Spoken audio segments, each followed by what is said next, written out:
Welcome back, adventurers. In today's story, we have a fairly tight-knit group fill an empty spot in the game with one of the players' husbands. Their husband, however, turns out to be that guy, who starts by getting the group to change the RPG they are playing, and then proceeds to act entitled, using their wife to get a majority vote and get the party to fall in line. There are also some interesting points on how story arcs and characters work. Tonight's tale is called You Shouldn't Be Allowed to Make a New Character After I Forced Your Last One Out. An adventure in hypocrisy with that guy. I've been playing with this group for over a year now. Over time, the sides had varied as schedules and interests had shifted. Bad players had been kicked and friends had joined, but we were currently down to just the core crew of 4 as our latest game wound down. Carl, the default ringleader and usually the dungeon master, both because he was really good at it and because he claimed to enjoy it as long as he had good players. Honestly, one of the best DMs I've ever had until this point. He had a talent for figuring out what a player wanted out of character and working with them to get it, or at least that had been my experience. Alice. She and Carl had known each other for longer than any of the rest of the group. She was somewhat standoffish, but a very competent player, and she seemed nice enough.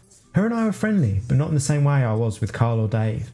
Dave, an awesome player and a great guy too, friendly, chill, had a knack for making characters that were memorable and dramatic, and looked like a lot of fun to play, but it didn't overshadow the other player characters. He once offered to help me buy furniture when he discovered that I was living with only a mattress on the floor after a move. He and I were around the same age, while Carl and Alice were 10 to 15 years older. After some discussion, we decided that we wanted to launch another game.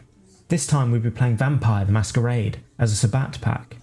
I was excited. Sabbat games are really hard to find. It takes a good group to keep it from degenerating into a parade of, let's see who can do the most messed up stuff.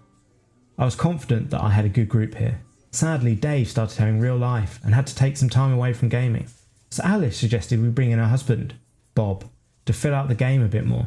Carl had been thinking about adding another player even before this, so he said Bob was welcome to meet everyone else and see if he was a good fit. I didn't really hit it off with him, but Carl seemed to like him, and hey, I thought, Alice liked him enough to marry him, so he can't be that bad, right? Bob had a lot of experience with Vampire, and he's excited by the idea of playing a Sabbat game, something he's apparently had a lot of fun with before. Carl gives us the guidelines for making our characters and turns us loose.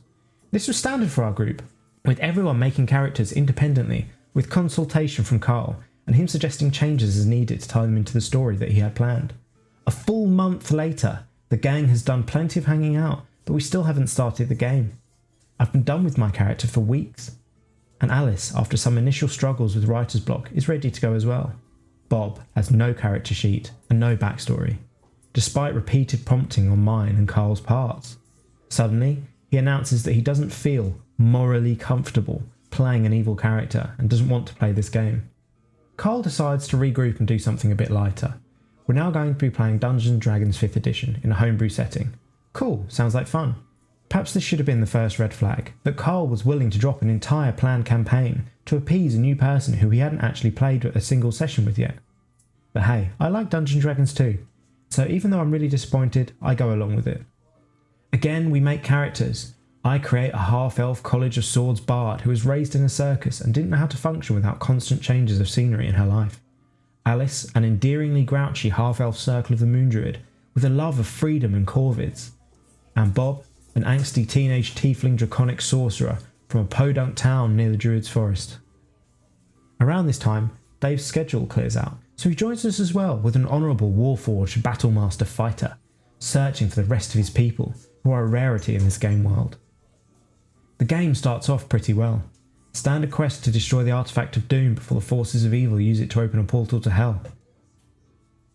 I'm having some issues with my bard. Her character isn't quite working for me, but Carl and I are trying to arrange stronger motivations for her and strengthen her mechanically a bit so that she can keep up with the rest of the party better.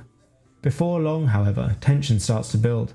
Despite what I think are best efforts on my part, Bob and I don't really click. He routinely misinterprets things I say and is rather condescending, apparently assuming that because I don't have as much or the same kind of life experience as him, that I must be very naive and need help understanding the basic functions of the world.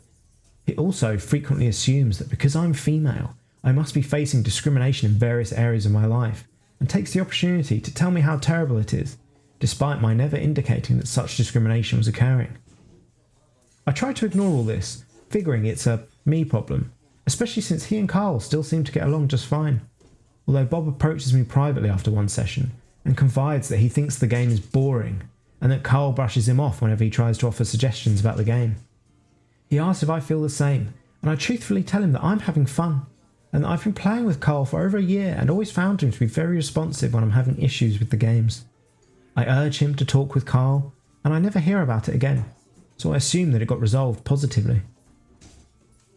Problems are also showing up in character. A divide is forming in the party.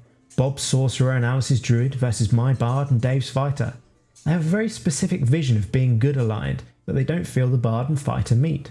Likely because in the bard's case at least, she's actually neutral, and they get upset in character when that happens. Note that I'm not talking about Dave and I being murder hobos here. In one instant, they get upset because in the middle of a fight against another group of adventurers, my bard stabs an opponent who has been knocked out but isn't dead yet, to keep him from rejoining the fight, and, later on, wants to loot his body. Another time they're unhappy with Dave's fighter solving an issue in a way they feel is morally wrong, despite the fact that, whilst even the fighter thought it wasn't ideal, all parties actually affected agreed to the idea, and nobody else had presented a workable plan. Bob's sorcerer and Alice's druid grumble between themselves about these, wondering if my bard is a murderer, and if Dave's fighter is capable of understanding human emotions or morality. Things keep trucking along, however, until one session. The artifact of doom has been absorbed into the sorcerer's body, so now we're looking for a way to not only destroy it, but to do so without killing him. Our quest has taken us to a hidden city of Warforged, where the guards tell us that they've just captured another non-Warforged sneaking around and they want our input. We go to check it out and discover that it's an NPC we're very familiar with, a warlock who's been stalking the party for most of the campaign, trying to get the artifact of doom for his patron. What started out as trying to buy it off of us escalated into theft attempts, and at one point he even tried to kidnap my bard via enchantment magic so he could get it from her. The city guards have beat up this guy pretty badly, but we lose no time in asking him why he's still following us and how he knew we were there. To everyone's surprise, he announces that he's rejected his pact power, told his patron where he can stick it, and now he wants to help us. My bard says in no uncertain terms that she's not on board with having someone who violated her mind and tried to kidnap her joining up with them, no matter what kind of help he claims to be offering. Dave's fighter concurs, pointing out that he could easily be lying, and he's suspicious of someone who previously actively opposing us suddenly switching sides for unprovable reasons. Bob's sorcerer and Alice's druid, however, decide that they believe the warlock NPC and want him to join the party. The NPC jumps on this, offering dire warnings of what might happen if we don't manage to find a way to fix the sorcerer, and telling Dave's fighter that he could even destroy the city we're in, which holds the few remaining Warforged in the setting. The fighter responds that if it comes to that, and we can't find a way to fix it, he'll put him down himself. Bob's sorcerer flips out at this, accusing the fighter of wanting to kill him and thinking his life was worthless. But the rest of the party manages to get him calmed down, and we head out to finish our discussion. The party is soon deadlocked in character, and people are running out of ideas out of character. Finally, the fighter decides he's going to ask the head of the city what he wants done with this guy. The Warforged leader says to kill him. Although the fighter goes alone to meet with the city head, the entire group watches the scene take place. Dave's fighter returns to the group and promptly chops the warlock NPC with his axe. Now, I'll give it this. There probably should have been at least some out of character discussion before simply killing the guy off. Whilst we tended to be a roleplay heavy enough group that characters acting in character, even when it wasn't 100% to everyone's benefit, was pretty normal. It was a major move that probably should have been covered a bit more. Alice and Bob would have been well within their rights to say, "Dude, what the hell?" Or, "Hey, can we roll that back a bit and make sure everyone's on board with killing off a potentially important NPC like that?" That is not what happens. Instead, Alice and Bob both send their characters to attack Dave's. My bard manages to get them to calm down, but not to stop yelling at each other. The in-character argument continues, with more insults tossed about. Alice's druid insinuating again that Warforged are inhuman creatures that can't understand or don't care about the value of life. The sorcerer storms off, out of the city. The druid grabs the injured NPC and follows him. After they leave, Dave's fighter announces his intention to stay behind, as he feels this is a rift that can't be mended. And if he's going to leave the group behind, staying here amongst his people is probably the best place he can be. My bard says she'll stay with him, but he insists on her leaving, as he knows her insatiable wanderlust won't be content to stay trapped in an isolated city with only Warforged for company. It's actually one of my favourite scenes from the campaign, with them hugging and exchanging weapons before parting. The Bard also leaves the city and catches up to Bob's sorcerer before the rest of the group does. She's on horseback, whilst Alice's druid is walking with an injured warlock NPC. My Bard is upset, feeling like the sorcerer forced the fighter out of the party by being unwilling to even attempt talking things out. A sentiment that I somewhat share out of character. She's also hurt that he doesn't seem to care about her traumatic experience with the NPC, or her concerns about working with him. The sorcerer responds by telling her she's selfish and doesn't care about his problems because she doesn't want to accept the NPC's help, and she shouldn't be sad that Fighter's left because we're better off without him. When my Bard tries to clarify the Fighter's statements as the hypothetical last resort they were clearly meant as, he starts declaring that everyone hates him and accuses her of wanting to kill him too, before beginning to complain about how people always leave him and he's always alone. Druid and the NPC show up and further inflame the situation by somehow bringing the stabbing the unconscious guy incident into it. The Druid proceeds to call my Bard a murderer as well. Somewhere in this mess, Bob feels like my Bard is misrepresenting something he said in character. I'm not aware of this fact out of character. To this day, I'm not entirely sure what he was trying to say if it wasn't the meaning I and my Bard took from it. But rather than communicate this, Bob begins making passive-aggressive comments implying that he thinks his sorcerer is totally in the right here. My Bard is being completely unreasonable, and I'm misrepresenting his in-character argument on purpose. Eventually I cave to my frustration with both him and the session, and I start sniping back. At this point, Carl calls the session. Later, he contacts us individually to discuss what went down.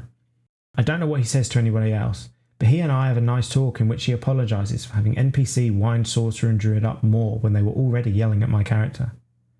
We also agree that between this and the issues I'd already been having, it was best to just retire the Bard and start afresh with a new character.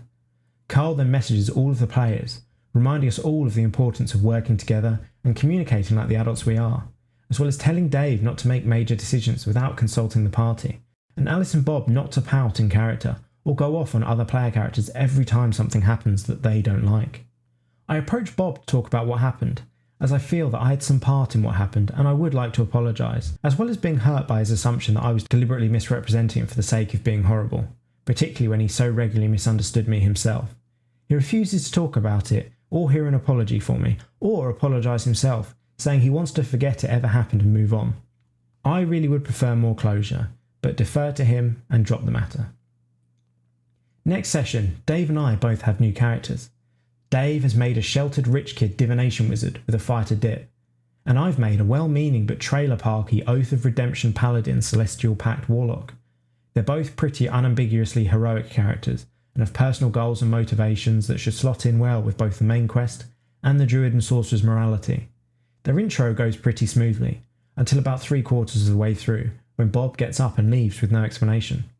I later found out that he was simply unhappy with the way the session was going, and rather than talk to anyone, he decided to just ditch. Whatever issue he had, apparently him and Carl smooth it over, because he's back the next session without a word about it. Nevertheless, the game continues with few hitches, but as the sessions go on, I begin to realise that Bob thinks his sorcerer is the main character of this game. It's subtle, but he clearly thinks his character's backstory is more uniquely horrible than everyone else's in the parties, dismisses their solutions to problems as though his choice is the only one that matters, and gets a bit frustrated when other people get to be the primary focus of a scene. If the sorcerer isn't getting his way, he'll get Druid, with whom he now has an in-character romantic relationship, to back him up, so Dave's and my characters will go along with it. I'd had occasional thoughts in this direction before, but now that I've built a character who doesn't just hang in the background, mechanically or narratively, it becomes a much more common thing. Bob has also made it somewhat of a personal mission to induct me into recreational drug use, something I repeatedly tell him I have no interest in. Still, I'm having fun with the game. My paladin gets along with Alice's druid quite well, and Dave's wizard is fun to play with and is useful in a fight. I try to be nice to Bob, but I don't spend any more time interacting with him out of character than is needed to be polite. My annoyance peaks in late April, however, when he announces that he and Alice will be missing the next session in order to smoke weed in honour of 420. Whilst the desire was understandable, our sessions were only a few hours long and took place in the mornings, giving them plenty of time to do so after, and the rest of us were disappointed at having to miss gaming. Carl took the fact that people would rather get stoned than play with him as a sign that they weren't really having as much fun as he wanted them to. He asked me privately if I'm having any problems, and I tell him that whilst I love the game and my new character, I still don't connect with Bob, and am upset about how he treated me in the incident, and if he feels any tension on my end, that's what it was. He promises he'll address it. The next day, he gets us all on a group message and tells us to discuss any issues we're having with him, the game, or each other. Alice starts by saying she's not having fun because she doesn't really enjoy combat in her RPGs.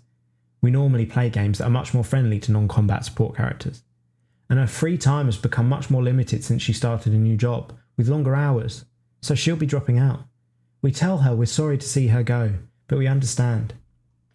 Bob decides to air his issues next, and things rapidly devolve into an argument. He's still mad at Dave for his fighter trying to kill an NPC because keeping the party together is more important than doing what your character would do. Yet, when Dave complains about Bob always shutting down attempts by other PCs to get involved in side quests, his only explanation is that my sorcerer wouldn't want to do side quests. He also admits to him and Alice playing the game as a us versus everyone else, and that they team up to force the rest of the party to do what they want, but thinks this is alright because they're married out of character, so it makes sense that they would always be on the same page in character. According to Bob, Dave and I are terrible role players. The reason he cites for this are that we speak in the third person, i.e. Paladin says she wants to make a camp for the night, rather than in first person, i.e. I want to make the camp for the night, and that it sometimes takes us an awkward pause to come up with what we want to say in character. He says this completely breaks his immersion, and he can't enjoy role-playing because of it. After the discussion has started, but before it's turned into a full-blown argument, I bring up the fact that I was hurt by the way Bob acted during the incident, and his refusal to discuss it afterwards. He ignores me for most of the discussion, until he starts insinuating that my and Dave's switching of characters was us throwing a tantrum because we didn't get our way, and that Carl shouldn't have let us do it, while still insisting that party cohesion was extremely important to the game. After some head scratching, all I can figure out is that he wanted Fighter and Bard to stick around, but just agree with him more. Alice backs him up with the assertion that she doesn't think people should be able to change PCs in the middle of a game unless one dies, since it breaks the flow of a story. Despite having voluntarily retired several characters in our last game herself. Despite numerous attempts on my and Carl's parts to figure out what he wasn't enjoying in the game, or what changes would have made it more fun for him, Bob continues to insist that it's simply a matter of completely different playstyles, and that since he refuses to change anything about the way he plays, we should all just be done here. He left the group chat, Alice followed, and I haven't seen or spoken to them since.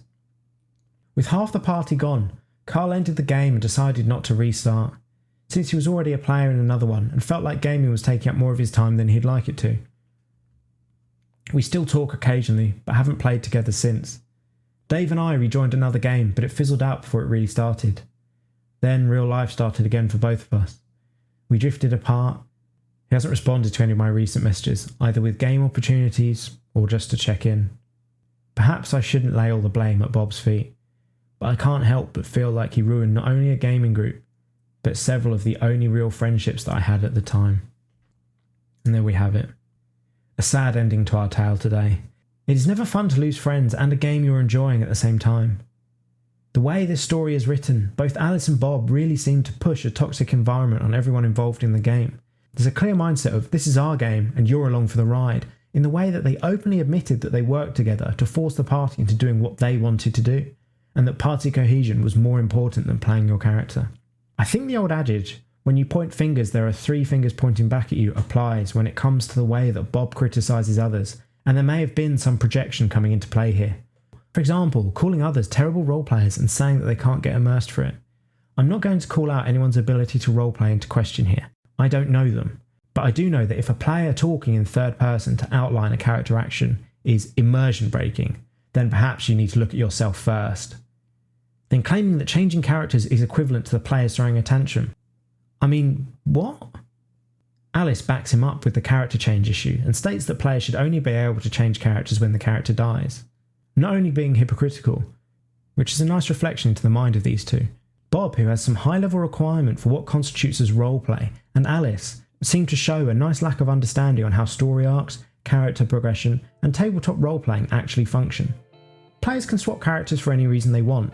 The game is about fun, and if people aren't having fun, then why play? It seems to me that it was a good thing overall that the group broke up, but it is sad that our writer has lost contact with the players she wanted to maintain contact with. That's all I have for tonight. But remember, the tavern is always open. Good night.